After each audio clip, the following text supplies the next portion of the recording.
দেখতে পাচ্ছেন কিন্তু এভাবেই কিন্তু সমাবেশ স্থলে অর্থাৎ শ্রমিক দলের সমাবেশ স্থলে কিন্তু নেতাকর্মীরা এভাবে মিছিল নিয়ে কিন্তু র্যালি নিয়ে তারা প্রবেশ করছে এবং নাইটিঙ্গেল মোড় এবং পল্টনের আশপাশ কাকরাইল রাস্তার চতুর্দিকে কিন্তু পুরো সমাবেশ স্থলের আশপাশে কানায় কানায় ভর্তি কিন্তু আমরা সেটি লক্ষ্য করতে পেরেছি।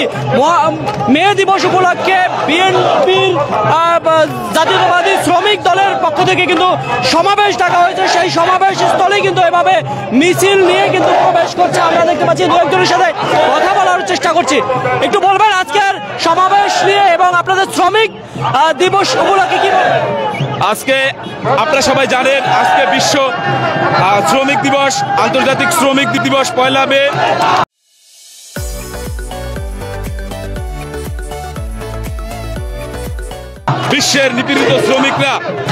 বিশ্বের নিপীড়িত শ্রমিকরা তাদের ন্যায্য অধিকার, ন্যায্য মজুরি পাওয়ার জন্য লড়াই করেছিল। সেই আজ থেকে 300 বছর আগে আমেরিকার শিকাগো শহরে সেই শ্রমিকদের লড়াই সংগ্রামের তাদের যে ত্যাগ, তাদের যে স্যাক্রিফাইস, সেই স্যাক্রিফাইসকে স্বীকৃতি দিয়ে আন্তর্জাতিক শ্রমিক দিবস হিসেবে 1 মেকে আন্তর্জাতিক শ্রমিক দিবস ঘোষণা করেছে।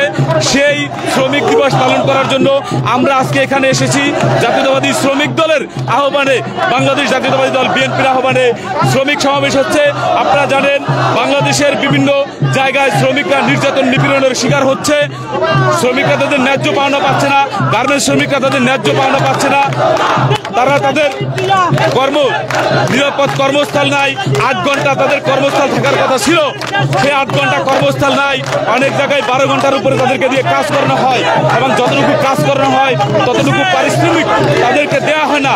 আজকে আমাদের দাবি থাকবে শ্রমিক মেহনতি মানুষ তারা যেন তাদের ন্যায্য বেতন পায়, ন্যায্য অধিকার পায়, তারা যেন বেতন ভাতা পায়, তারা যেন চিকিৎসা সুবিধা পায়, তারা তাদের মানবাধিকার যেন অক্ষুণ্ণ থাকে, সেই দাবি আমরা সরকারের কাছে জানাই।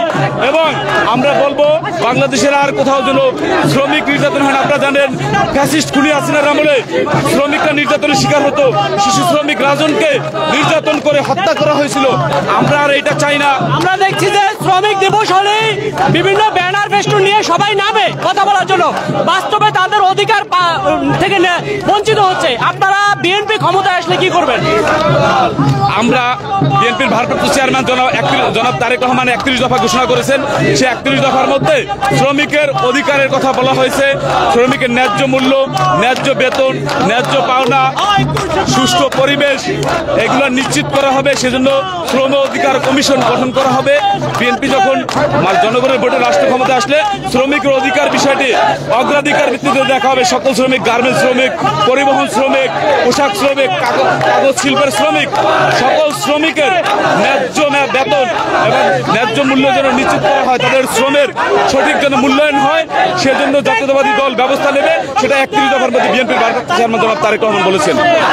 আমরা দেখছিলাম এবং দেখানোর চেষ্টা করছি, যদি পল্টন এরিয়াটিকে দেখানোর চেষ্টা করি তাহলে দেখতে পাচ্ছেন যে পুরোপুরিভাবে কিন্তু কানায় কানায় ভর্তি হয়ে রয়েছে এবং সমাবেশ স্থলে কিন্তু এভাবেই ব্যানার ফেস্টুন নিয়ে, কেউ কেউ মিছিল নিয়ে, র্যালি নিয়ে, বিভিন্ন নেতার ক্যাপ পরে তারা কিন্তু সমাবেশ স্থলে প্রবেশ করছে, সেটি আমরা লক্ষ্য করতে পারছি। এই মুহূর্তে আপনারা যদি লক্ষ্য করেন তাহলে কিন্তু দেখতে পাচ্ছেন যে পল্টনের যেই বিএনপির পার্টি অফিস রয়েছে, কেন্দ্রীয় যেই কার্যালয়টি রয়েছে, সেই কার্যালয়ের সামনে থেকে শুরু করে নাইটিঙ্গেল মোড়ে এবং চতুর্দিকে কিন্তু যেই জনসমাগম বা লোকসমাগম রয়েছে সেটি কিন্তু আসলে চোখে পড়ার মতো বলা যেতে পারে।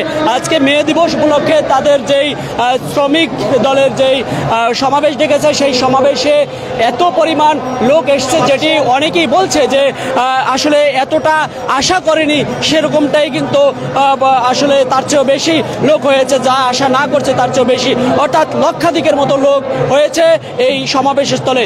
তবে সামনে আসলে নেটওয়ার্কের যেই সমস্যার কারণে কিন্তু সামনে বেশি একটি দেখানো সম্ভব হচ্ছে না মঞ্চের সামনে, কারণ তীব্র গরমের মধ্যে কিন্তু একেবারেই যে তীব্র গরমের মধ্যে কানায় কানায় কিন্তু আমরা লক্ষ্য করতে পেরেছি। অন্যদিকে কিন্তু 30 মিনিটের মতো বৃষ্টিও হয়েছিল। এই বৃষ্টির মধ্যেও কিন্তু সমাবেশ স্থলে আমরা দেখছি যে কানায় কানায় ভর্তি হয়ে কিন্তু এই তারেক রহমানের বক্তব্য শোনার জন্য তারা এই সমাবেশ স্থলে আসছে।